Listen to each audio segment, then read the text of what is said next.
大家好，欢迎来到 Ravi 的美食厨房。今天和大家分享玉米发糕的做法。200克普通面粉、200克玉米面粉混合在一起，加入50克糖、4克酵母，打入2个鸡蛋，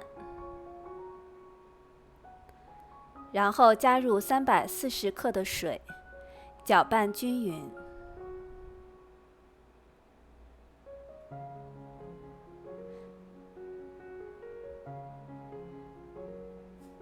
搅拌到没有明显的面粉颗粒，这是一个比较稀的面糊，大概稠度是这样子的。然后我们盖上保鲜膜，放在温暖的地方发酵。现在已经发酵好了，看上面有很多气泡，然后也发到了2倍大。我们把它搅拌一下，排气。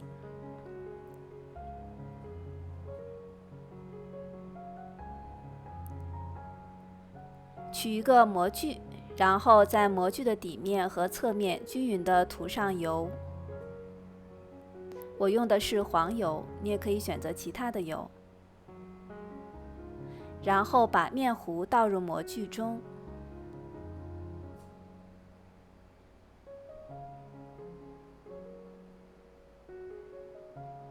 静置10分钟。10分钟之后，它已经又发起来了。这时候，我们在上面均匀地铺上一层蜜枣。由于这个面糊比较稀，所以蜜枣会陷下去，没有关系，陷下去我们就再铺上一层，还能多吃到一些枣。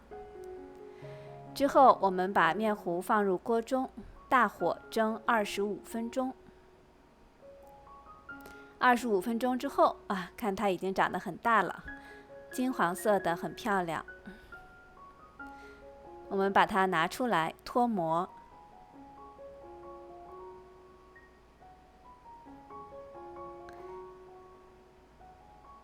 把底部的这个膜也取下来，可以看到非常明显的蜂窝，说明发得特别好。我们切一块看一下，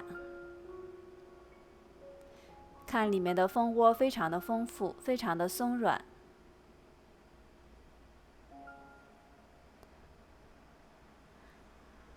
从每一个面、侧面和底面都可以看到很明显的蜂窝。然后又加上了蜜枣，又非常的香甜。